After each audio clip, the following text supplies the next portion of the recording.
कैसे हैं आप सब। बच्चों, जैसे कि हम आइसोमेरिज्म हमारा टॉपिक चला हुआ है, हमने स्ट्रक्चर आइसोमर्स कर लिए थे, अब हमारे स्टीरियो आइसोमर बचे थे। ठीक है। बच्चों, मैं आपको एक चीज बताने चाहता हूँ, ठीक है, कि स्टीरियो आइसोमर्स कैसे हमने इनको डिवाइड किया हुआ है। ठीक है। पहले देखो, इसको हमने दो में डिवाइड किया, एक कन्फिग्रेशनल है, एक कन्फर्मेशनल है। ठीक है।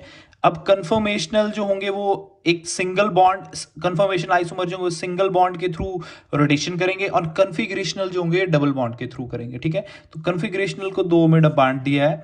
इसमें ज्योमेट्रिकल आइसोमेरिज्म आ जाएगा GI, और इस इधर क्या आ जाएगा बताओ, इधर आ जाएगा ऑप्टिकल आइसोमेरिज्म।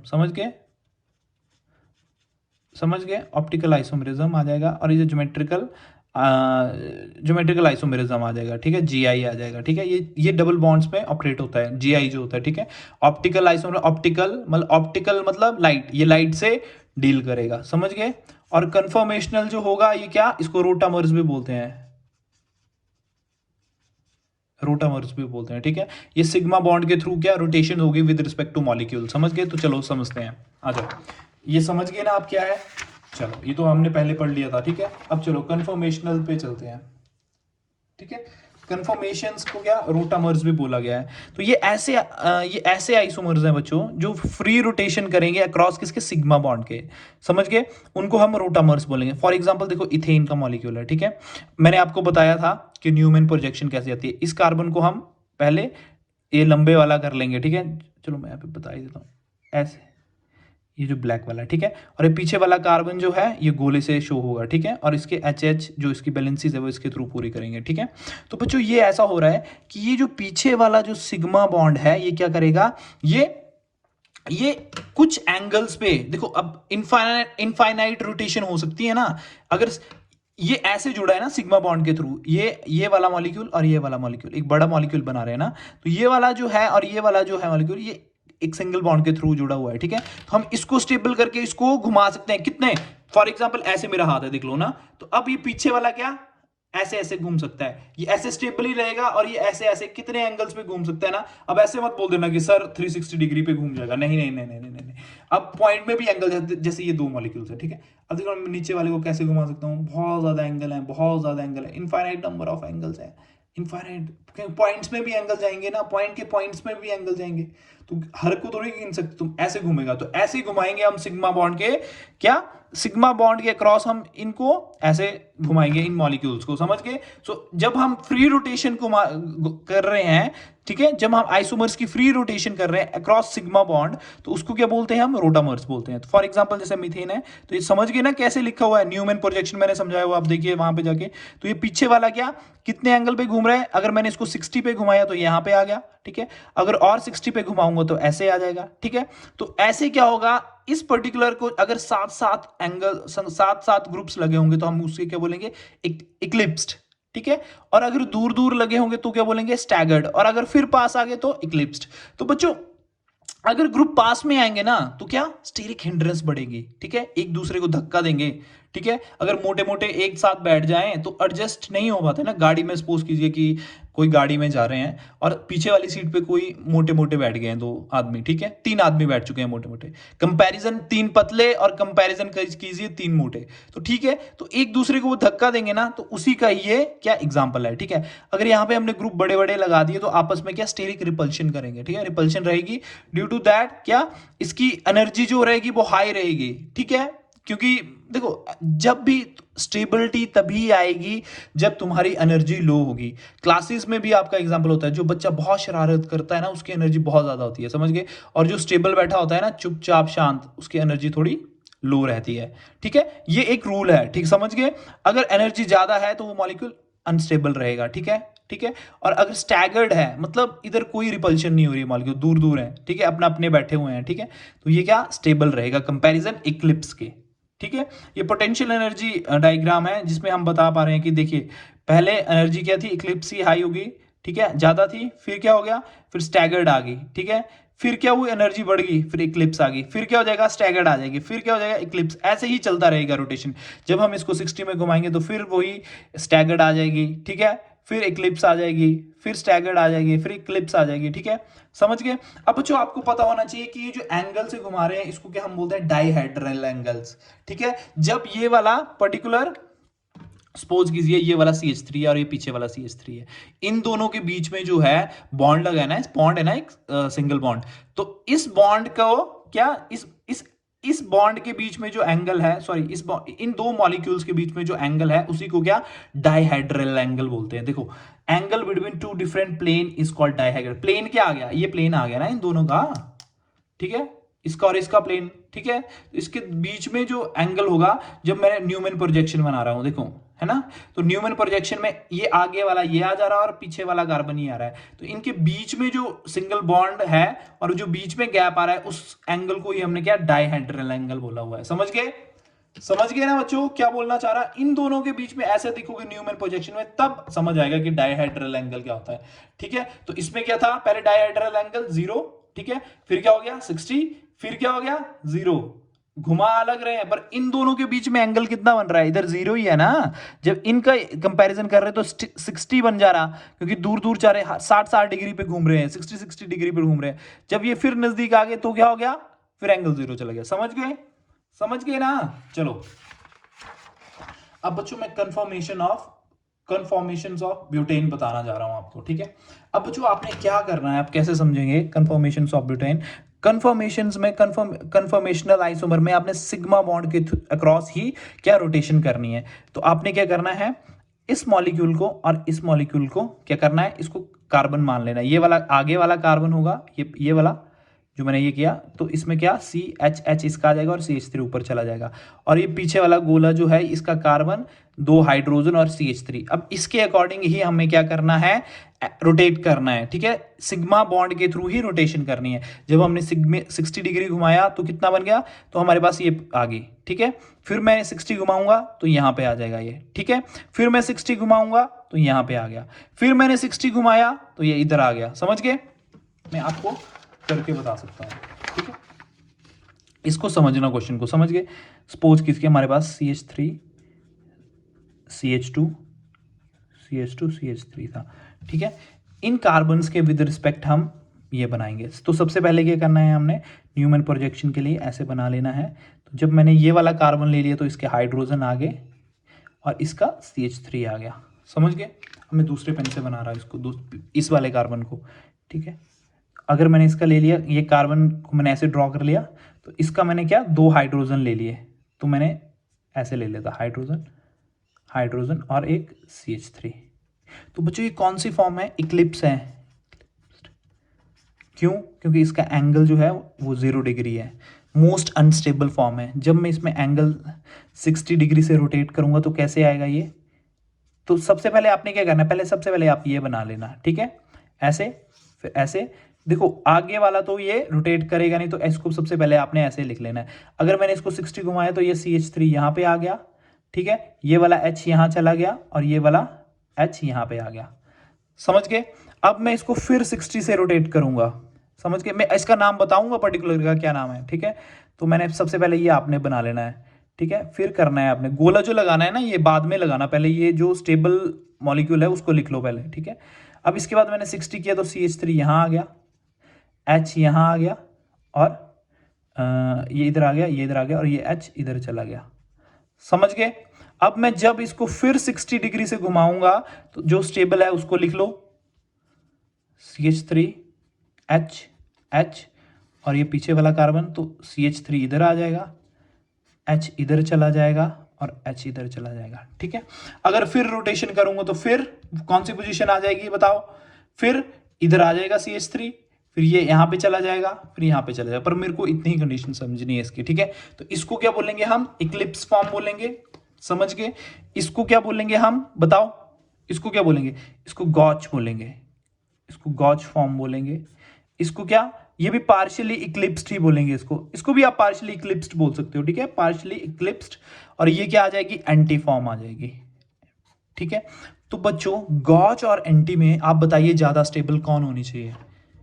देख लेना, मैं आपको बोला जिसकी एनर्जी लो होगी वो सबसे ज्यादा स्टेबल होगी। तो बताओ एनर्जी किसमें लो है बच्चों, इसमें एनर्जी लो है। क्यों इसके कंपैरिजन में, क्योंकि इधर जो ये ग्रुप लगे हैं ये आपस में क्या बिगर ग्रुप है, ठीक है, बड़े ग्रुप्स हैं और आपस में स्टेरिक हिंड्रेंस के थ्रू क्या कर रहे हैं, इसको अनस्टेबल कर रहे हैं। इसीलिए एंटी ज्यादा स्टेबल होगी गॉज से और उसके बाद पार्शियली इक्लिप्स्ड। समझ गए, ये समझे ना क्यों है, ठीक है, समझ गए ना। तो चलो ये देख लो, मैं ऐसे ही बनाए हुए हैं, ठीक है, एंटी फॉर्म, ये फिर इक्लिप्स बन गई, ठीक है, तो मुझे एंटी फॉर्म तक ही लेना था, समझ गए।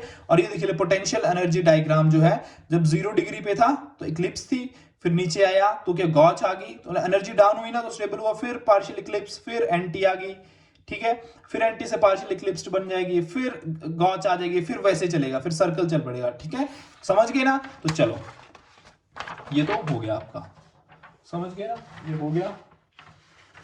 अब हम करने लगे गॉच इफेक्ट, ठीक है, बहुत इंपॉर्टेंट इफेक्ट है ये, गॉच इफेक्ट है। अब होप सो आपको ये समझ आएगा और बहुत इंपॉर्टेंट इफेक्ट है ये बच्चों। क्या है गॉच इफेक्ट? गॉच इफेक्ट बच्चों, ये वाला मॉलिक्यूल में हम क्या करेंगे, इस कार्बन को मानेंगे कायरल और इसको कायरल मानेंगे, समझ गए। तो ये आगे वाला जो है, ठीक है, ये आगे वाला जो है, ये जिससे मैं ब्लू करूंगा याद रखना, ये आपने ड्रॉ कर लिया, ये वाला मतलब ये कार्बन, एक हाइड्रोजन, एक OH और एक CH3 और एक पीछे वाला ये वाला कार्बन, समझ गए। ये वाला कार्बन गोले से शो किया, फिर H कर ले लिया इसकी एक बैलेंसी, एक OH और एक CH3। आपको लग गया पता कि एंगल बीच में इन दोनों कार्बन्स के है ना कितना है, डाइहेड्रल एंगल 0। जब हम इसको 60 से रोटेट, इन दोनों के बीच में जो मॉलिक्यूल्स के बीच में जो एंगल आ रहा है ना, जो सिग्मा बॉन्ड के थ्रू है, इसको हमने डाइहेड्रल एंगल बोला है, याद रखना। इसको मत बोल देना आप डाइहेड्रल एंगल, इसके बीच में जो डायहेड्रल एंगल है इसको तो हम रोटेशन के लिए यूज कर रहे हैं, ठीक है। इसको 60 रोटेशन करेंगे तो क्या, इधर HCH3 इधर OH आ जाएगा, ये यहाँ पे आ गया, ये यहाँ, और ये यहाँ आ गया और ये यहाँ पे चला गया, ठीक है। फिर क्या किया हमने, फिर इसको 60 से रोटेशन की तो ये यहाँ आ जाएगा, ये यहाँ और ये यहाँ आ जाएगा, ठीक है।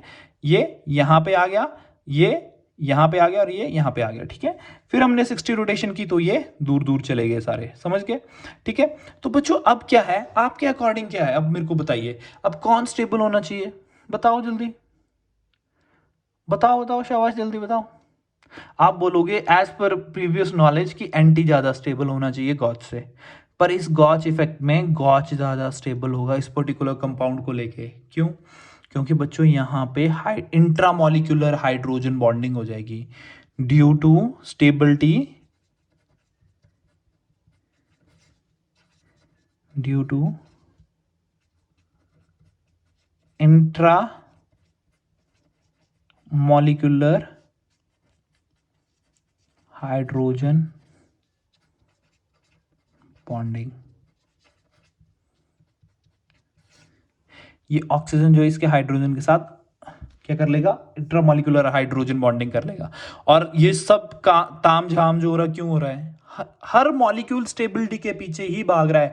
केमिस्ट्री में आप याद रखना कि हर कोई स्टेबिलिटी के लिए पीछे ही स्टेबिलिटी के पीछे ही भाग रहा है, ठीक है। अपनी एनर्जी लो करना चाह रहा और स्टेबल होना चाह रहा है। तो यहाँ पे आप देखोगे इसने आपस में रिपल्शन है इन मॉलिक्यूल्स की, पर रिपल्शन काम ही नहीं कर रही है क्योंकि एक दूसरे के साथ एक फट से बॉन्ड बना ले रहे, स्टेबल हो जा रहे, तो फिर रिपल्शन का तो कोई इश्यू है ही नहीं, समझ गए, समझ गए। और यहां पे क्या हो रहा, यहां पे थोड़ा ही रिपल्शन रह रही है, इसीलिए एंटी जो होती है वो कम स्टेबल है गॉच से। तो गॉच फॉर्म इज ज्यादा स्टेबल देन एंटी। समझ गए, समझ गए इस गॉच इफेक्ट को, होप सो आप समझे हो। चलो अब बच्चों चलो आगे वाला पढ़ते हैं। देखो स्टीरियो आइसोमेरिज्म को आपने कन्फॉर्मेशनल हो गया आपका, ठीक है, ठीक है। अब ये कन्फिग्रेशनल्स के पार्ट हैं, जीआई और ऑप्टिकल, ठीक है। अब जीआई पढ़ रहे पहले, फिर ऑप्टिकल बाद में पढ़ते हैं, ठीक है। देखो जीआई नाम ही शो कर रहा है, ज्योमेट्रिकल आइसोमर, ठीक है। बच्चों ये वो मॉलिक्यूल शो करेंगे जिनमें डबल बॉन्ड होगा, याद रखना, याद रखना, बहुत इंपॉर्टेंट पॉइंट बता रहा हूं मैं। Shown by molecules who contain double bond, समझ गए, समझ गए। और those stereoisomer which are not interconvertible into each other at normal condition due to restricted rotation. अब बच्चों एक बात बताओ, अब मैं आपको इधर ही पूछ बता देता। मैं एक सिग्मा बॉन्ड बना रहा, सिग्मा बॉन्ड बन रहा है ना, ये पी एक्स पी, ये पी ऑर्बिटल ले लो, ये पी एक्स ले लो, ये पी वाई ले लो, नहीं पी एक्स ही ले लो, पी एक्स ले लो या पी वाई ले लो, ठीक है ठीक है ठीक है, समझ गए। मैंने सेम ऑर्बिटल्स के बीच में अगर सिग्मा बॉन्ड बन रहा है, समझ गए समझ गए, तो क्या होगा बताओ। तो सिग्मा बॉन्ड में रोटेशन जो है हम इजीली कर सकते हैं। अगर मान लो ये CH3 ग्रुप है और ये CH3 ग्रुप है, अगर मैंने इस ग्रुप को स्टेबल रखूं और इसको घुमाऊं तो ये घूम जाएगा ना, रोटेशन कर लेगा ना राउंड सी, ऐसे ऐसी रोटेशन तो कर लेगा ना, ये देखो ऐसे ऐसे ऐसे ऐसे, ये स्टेबल रह रहा है और ये ऐसे ऐसे घूम ले रहा है ना, ऐसे ऐसे ऐसे घूम ले रहा है। पर पाई बॉन्ड में क्या होता है, जब पाई बॉन्ड बनता है तो साइड वाइज ओवरलैपिंग होती है ना, तो जब ये ओवरलैपिंग करेंगे तो ये ऊपर वाले बॉन्ड पाई बॉन्ड में ये क्या होती है, रोटेशन मुश्किल हो जाती है। अगर तुम इसको रोटेट करोगे तो क्या हो जाएगा, टूट जाएगा बॉन्ड, क्या हो जाएगा, ये टूट जाएगा, समझ गए, अनस्टेबल हो जाएगा, समझ रहे। इसीलिए इसको रिस्ट्रिक्टेड रोटेशन बोला गया है, समझ गए, क्या बोला गया है इसको, रिस्ट्रिक्टेड रोटेशन, समझ गए ना बच्चों। तो those stereoisomers which are not interconvertible into each other at normal condition, मतलब देखो जैसे ये मॉलिक्यूल है, डबल बॉन्ड है, ज्योमेट्रिकल आइसोमर शो करेगा, ठीक है, ज्योमेट्रिकल आइसोमरिज्म शो करेगा, ये भी करेगा। पर अगर आप बोलें ये इसमें कन्वर्ट हो जाए, कभी नहीं। क्यों, क्योंकि इसमें जो है ये H नीचे चला गया और इसमें Cl ऊपर चला गया, ठीक है।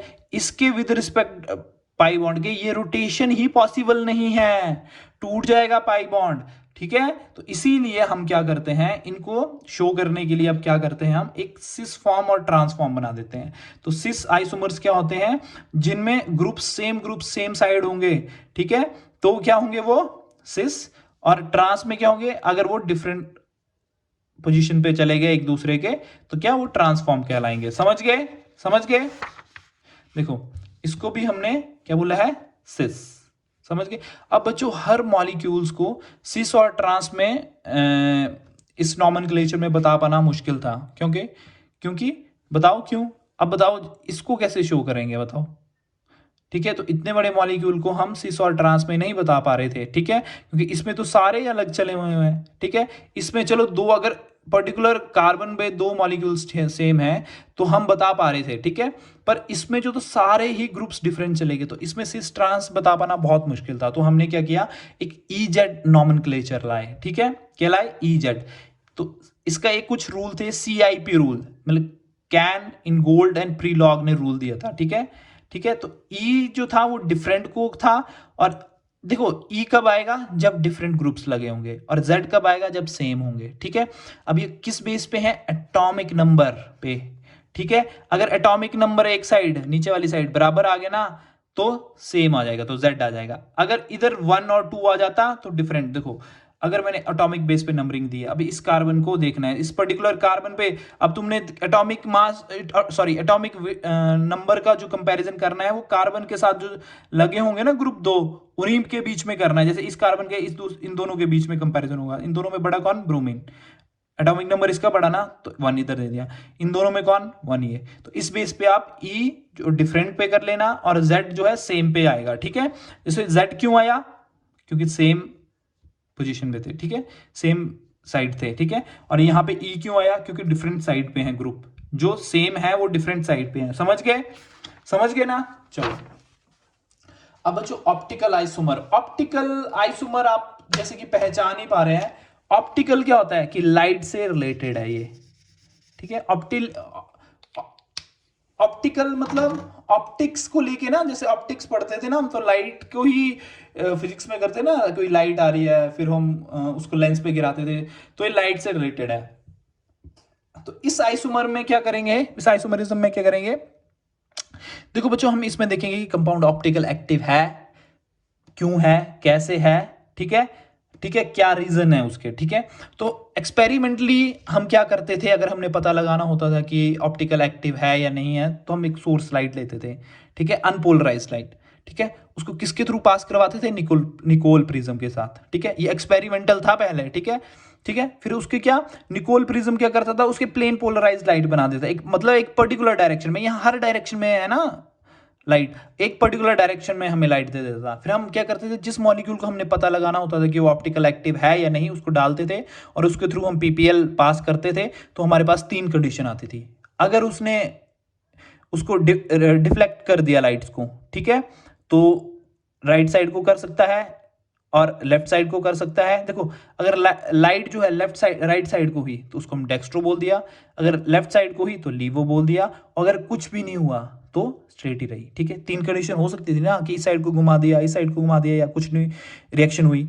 अगर अगर लाइट चाहे लेफ्ट घूमे चाहे राइट घूमे, तो हम उन सब्सटेंसेस को क्या बोलेंगे, ऑप्टिकल एक्टिव। ठीक है, उन मॉलिक्यूल्स को क्या बोलेंगे, ऑप्टिकल एक्टिव है ये। ठीक है, क्योंकि कुछ ना कुछ तो चलो रिजल्ट दे रहे हैं हमें, कुछ ना कुछ डिफ्लेक्शन पाई जा रही है मतलब। ठीक है, जब हम पीपीएल पास की तो कुछ ना कुछ डिफ्लेक्शन आई उनमें, तो ऑप्टिकल है। अगर ऐसा मॉलिक्यूल जिसमें कोई डिफ्लेक्शन नहीं आएगी, वो क्या होगा, ऑप्टिकल इनएक्टिव, की कोई डिफ्लेक्शन नहीं आ रही है। ठीक है, पर बच्चों अब मुश्किल हो गया कि हर मॉलिक्यूल का पता लगा पाना। अब ऐसा थोड़ी नहीं था कि अगर हमें कोई क्वेश्चन आए तो हम उसको लैब में लेके जाएंगे, एक्सपेरिमेंट करेंगे। फिर ये एक्सपेरिमेंट भी बहुत केयरफुल होता था। ठीक है, ठीक है, तो फिर हमने साइंटिस्ट ने किया कि हम कैसे फाइंड आउट करें कि मॉलिक्यूल जो है वो क्या है, ऑप्टिकल एक्टिव है या नहीं। तो क्या था, हमने सबसे पहले कुछ कंडीशंस बनाई। तो सबसे पहले कंडीशन जानने से पहले आप कायरल सेंटर समझ लो। ऐसा कार्बन जिसके चारों जो बैलेंसेस है वो डिफरेंट डिफरेंट ग्रुप्स के थ्रू पूरी की जा रही है। ठीक है, मतलब जो चारों बॉन्ड्स पे क्या है, अलग अलग ग्रुप है। यहाँ देखो क्लोरीन है, यहाँ हाइड्रोजन है, मिथाइल है, OH है। ठीक है, समझ गए, अल्कोहल है, समझ गए। तो ये कायरल कार्बन कहलाता है, समझ गए, क्या कहलाता, कायरल कार्बन। स्टार से मार्क कर रहा हूं। ठीक है, अब इस ऑप्टिकल एक्टिविटी में हमने RS नॉमेनक्लेचर पढ़ना है। ठीक है, तो मैं आपको बहुत जल्दी बता देता हूं एक, कि इसमें जो हम नंबरिंग करेंगे वो भी एटॉमिक नंबर के बेस पे ही करेंगे, समझ गए। और इसमें जो लो प्रायोरिटी ग्रुप होगा should be on dash line, या डैश लाइन पे हो लो प्रायोरिटी, याद रखो, लो प्रायोरिटी। जिसको सबसे कम प्रायोरिटी मिलेगी वो डैश लाइन पे होना चाहिए या वर्टिकल पोजीशन पे होना चाहिए। बस ये याद रखो, मैं आपको बताऊंगा। अगर कोई क्लॉकवाइज आ गया हमें, कि क्लॉकवाइज घूम रहा है ये मॉलिक्यूल, प्लेन पोलराइज को क्लॉकवाइज घुमा रहा, तो उसको हम R बोलेंगे, और एंटी क्लॉक घुमा रहा तो S बोलेंगे। ठीक है, तो देखो, अब ये मॉलिक्यूल है। अगर मैंने आपको बोल दिया कि इसको हमने क्या करना है, एटॉमिक नंबर के बेस पे नंबर देने हैं। ठीक है, तो अब मेरे को बताओ, इन दोनों में से बड़ा कौन है, बताओ, क्लोरीन और सोडियम से। 1 इसको दे दूं, 2 इसको दे दूं। ठीक है, अब मेरे को बताओ, इसमें से क्या किसको दूं, बताओ, इन दोनों में से 1 इसको दे दूं, 2 इसको दे दूं। बच्चों, ये जो नॉमेनक्लेचर है ये हम E और Z में यूज करेंगे। किसमें, E और Z में। ठीक है, तो मेरे को बताओ, ये E है या Z है, बच्चों E है। कहां यूज कर रहे हैं EZ वाला नॉमेनक्लेचर हम, बताओ, जल्दी बताओ। मैंने आपको बताया ना कि सिस ट्रांस बता पाना हमें ज्योमेट्रिकल आइसोमरिज्म में बहुत मुश्किल होता है। ठीक है, तो इसलिए हम क्या E और Z का यूज करते हैं डिफरेंट, क्योंकि इस कार्बन में तो सेम रहे ही नहीं किसी में भी एटम्स, जो ग्रुप्स लगे हैं। ठीक है, तो हमें क्या EZ ही पता करना पड़ेगा इसका। ठीक है, अब इसमें कैसे पता करोगे बताओ, इसमें आप पता करके बताएंगे मेरे को क्या आंसर है। ठीक है, इसमें आप देख लेना कि कार्बन चेन आगे, इन दोनों में तो आप फाइंड कर लोगे। चलो, इसको 1 दे दिया, इसको 2 दे दिया। इसको कैसे फाइंड करोगे, इसको आपने देखना है, इधर कार्बन है, हाइड्रोजन है, तो इसको हमने 1 दे दिया। क्यों दिया, इसको 2 दे दिया, क्योंकि ये कार्बन जो है, इधर भी कार्बन है, हाइड्रोजन पर अगला जो अटैचमेंट है फिर आगे जाना है, आगे वाली चेन में देखना है, तो आगे कार्बन आ रहा है, इधर ब्रोमीन, तो इसका एटॉमिक नंबर ज्यादा है। तो ये क्या आ गया, बताओ, ई ही आ गया, समझ गए। तो बच्चों, ये आप समझ गए ऑप्टिकल आइसोमरिज्म क्या है, समझ गए ना, RS नॉमेनक्लेचर कैसे चला, समझ गए। अब मैं आपको क्वेश्चन ढूंढ रहा हूं कि वो क्वेश्चन कहां गए आपके। ठीक है, देखो बच्चों, जैसे ये RS का ये है। ठीक है, मैंने आपको बोला कि numbering should be on the basis of atomic number. ठीक है, अगर एटॉमिक नंबर हमने देखना होगा तो बताओ किस किस का एटॉमिक नंबर ज्यादा है। सबसे पहले कार्बन कार्बन। अब बताओ मेरे को, कार्बन कार्बन ऑक्सीजन, 1 इसको दे दूं। ठीक है, 2 किसको दूं, इसको, 3 इसको दूं, और 4। ठीक है, तो कैसे चल रहा है 1 2 3 ऐसे करके। और H जो है लो प्रायोरिटी ग्रुप वर्टिकल पोजीशन पे ही होना चाहिए ना, तो वर्टिकल पोजीशन पे ही है, तो क्या आएगा, R आएगा या S आएगा, बताइए।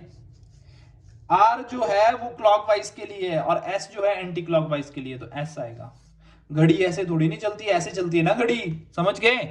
और इस पे क्या होगा बताओ, इस पे 1 इसको दे दो, चलो 1 किसको देना है, ऑक्सीजन सबसे, एटॉमिक नंबर इसका सबसे ज्यादा है ना, O का, ऑक्सीजन का। फिर किसका ज्यादा है, कार्बन, कार्बन तो आ गया, फिर इधर हाइड्रोजन के साथ है, इधर ऑक्सीजन के, तो 2 ये आ गया। फिर 3 किसके पास आ गया, इसके पास। 4 इसके पास। तो इसके अकॉर्डिंग क्या है 1 2 3। ठीक है, पर कंडीशंस थी कि लो priority group should be on vertical position, पर ये हॉरिजॉन्टल पे है, तो आर का क्या बन जाएगा, ये एस है तो आर बन जाएगा, तो आर है तो एस बन जाएगा, तो इधर क्या बनेगा, एंटी क्लॉकवाइज है तो एस बनेगा। ठीक है, तो एस का क्या बन गया, आर बन गया। ठीक है, पहले क्या बना एस, पर काट दिया तो फिर क्या बना आर, क्यों, due to low priority group. ठीक है, समझ गए। अब बच्चों एक क्वेश्चन आता है कि how to find compound to be optically active. ठीक है, सबसे पहले ये समझ लो, जिस कंपाउंड में कोई भी सिमेट्री नहीं होगी, पीओएस सीओएस कोई भी नहीं होगी, ठीक है, और कायरल रहेगा वो कंपाउंड, ठीक है, उसको क्या बोलेंगे हम, क्या है वो, ऑप्टिकली एक्टिव। अब इसमें ये ऑप्टिकली एक्टिव है, जी हाँ, ये वाला कार्बन ऑप्टिकली एक्टिव है इसके विद रिस्पेक्ट, यस, ये वाला, यस, ये वाला कार्बन, यस, तो ये ऑप्टिकली एक्टिव है, समझ गए। अब बच्चों, अब मेरा क्या टॉपिक रह गया आपको पढ़ाने के लिए, अब चलो पहले मैं डायस्टीरियोमर्स पढ़ा देता। ठीक है, अब डायस्टीरियोमर्स क्या होते हैं बच्चों, बताओ जल्दी। Isomers which are not mirror images of each other, ऐसे आइसोमर्स जो मिरर इमेजेस नहीं होते हैं एक दूसरे की। ठीक है, ठीक है, ये मिरर इमेजेस नहीं है, क्योंकि इन ग्रुप्स को क्या, अगर मिरर में हम इसकी मिरर इमेज बनाते तो ये क्या करते, स्विच कर जाते, ठीक है, अपनी पोजीशंस को स्विच कर जाते, पर यहां पे क्या हुआ बताओ, स्विच किया इन्होंने, देखो जरा, यहां नहीं किया, इसने किया, इसने किया, यहां पे क्लोरीन था, यहां हाइड्रोजन, ये स्विच हुई, पर ये वाली पोजीशन स्विच नहीं हुई, तो ये क्या है बताओ, मिरर इमेजेस नहीं है, समझ गए, डायस्टीरियोमर्स है। और यहां पे देखोगे आप तो प्लेन पोलराइज्ड लाइट में, तो इसको क्या था, इसको अगर ये डैश पे थे, अगर वेज पे तो इसको डैश में हो जाना चाहिए था, पर ये तो डैश पे ही रहा। ठीक है, ये डैश, सॉरी ये वेज पे ही रहा। ठीक है, तो इस पे डैश पे होता तब हम मान लेते कि ये डायस्टीरियोमर है, पर अभी डायस्टीरियोमर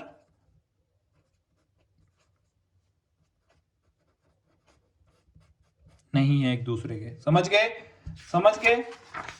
चलो चलो, एनाइंशोमर तो पढ़िए।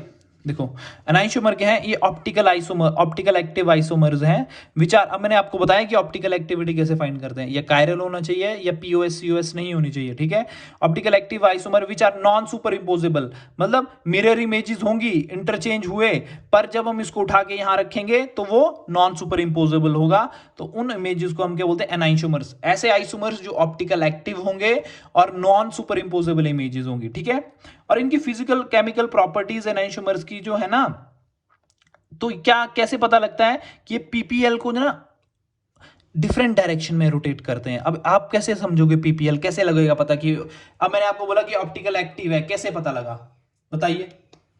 मैंने कंडीशंस बताई थी आपको, फर्स्ट कायरल होना चाहिए, ठीक है, सेकंड सेकंड सेकंड कंडीशन भी बताई थी बच्चों मैंने, फर्स्ट कायरलिटी की बताई थी, सेकंड क्या बताई थी बच्चों, अभी बताया था मैंने, बताओ जल्दी क्या बताया था, बताओ। आपको इसमें कहीं सिमेट्री दिख रही है, पीओएस या सीओएस, प्लेन ऑफ सिमेट्री या सेंटर ऑफ सिमेट्री, नहीं ना। अगर मॉलिक्यूल को किसी भी तुम प्लेन में काट दो सेम नहीं आएंगे। ठीक है, ठीक है, समझ गए, इसीलिए इनको क्या ऑप्टिकल एक्टिव बोला गया है, समझ गए ना। प्लेन ऑफ सिमेट्री है ना सेंटर ऑफ सिमेट्री है इसमें, और सिर्फ हमारे पास क्या है, कायरलिटी है, कायरलिटी होनी चाहिए और पीओएस सीओएस नहीं होनी चाहिए, तो ऑप्टिकल एक्टिव होते हैं।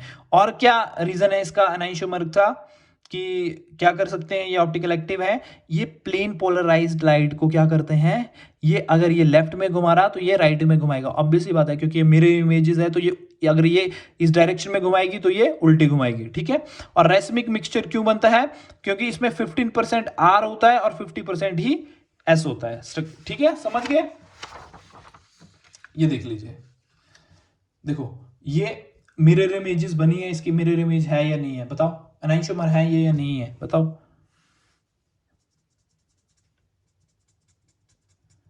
बताओ एनाइंशोमर है या नहीं है।